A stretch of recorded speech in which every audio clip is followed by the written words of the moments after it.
১ November থেকে ৩০ June পর্যন্ত ৮ মাসের জন্য সারা দেশে জাটকা ইলিশ ধরা নিষিদ্ধ ঘোষণা করেছেন সরকার। নিয়ম-নীতির তোয়াক্কা না করে পোর্ট রোড বাজারের মাছ বিক্রেতারা জাটকা ইলিশ হাঁকডাক দিয়েই বিক্রি করছেন। ১৭ নভেম্বর বরিশাল জেলা পাইকারি মৎস্য অবতরণ কেন্দ্র ঘুরে দেখা গেছে বিভাগের বিভিন্ন এলাকা থেকে নৌ ও সড়কপথে মাছ নিয়ে আসছেন ব্যবসায়ীরা। এসব মাছের ২/৩ জাটকা ইলিশ। জাটকা ধরার নিষেধাজ্ঞার এই ৮ মাসে জাটকা আহরণ, ক্রয় বিক্রয় ও পরিবহন বন্ধে জেলা উপজেলার মাছঘাট, বাজার ও জেলেপল্লীগুলোতে সচেতনামূলক প্রচারণা চালানো হচ্ছে। কিন্তু এরপরও বরিশালে জাটকা নিধন বন্ধ হচ্ছে না। জেলার বিভিন্ন এলাকায় দেদারছে বিক্রি হচ্ছে এসব মাছ। আরবদারেরা বেচে দেখি আমরা কিনি, আরবদারেরা বেচে দেখি আমরা কিনি, নাহলে আরবদারেরা না বেচলে আমরা কিনতাম না। এই ভিতরে জানি না, আমারও কেনার লোক আছে, হেরা বেচে দেখি আমরা কিনি। নিষিদ্ধ এখন এত বড় একটা মাছঘাট, এর মধ্যে দিয়ে এখন জাইলে ধরিয়া না আরবদারে বেচে আমরা কিনি, ঠিক না?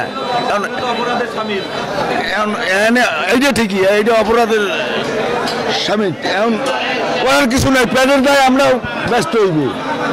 যে পাতারাট দিয়ে পাতারাটের কেনে না আন্তরিক কেউ,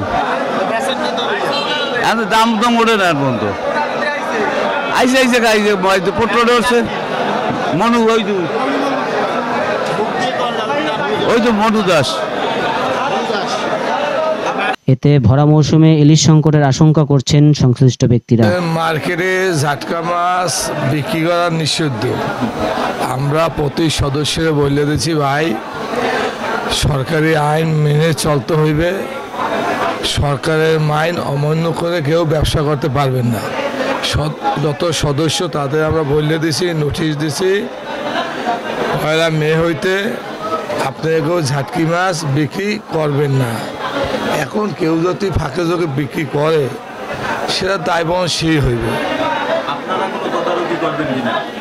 আমরা তো তাদের নিষিদ্ধ করে দিছি।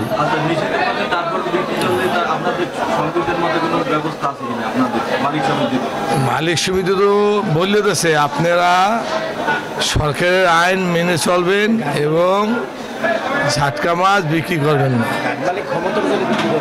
হ্যাঁ ম্যা, তুমি কথা বলবে।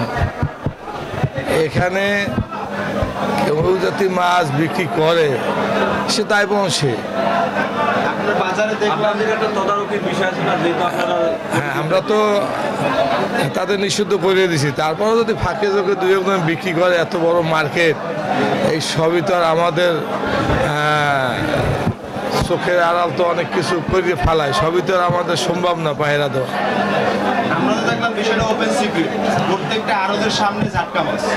ওপেন হলে এটা আইনগতভাবে ব্যবস্থা নেওয়া হইবে।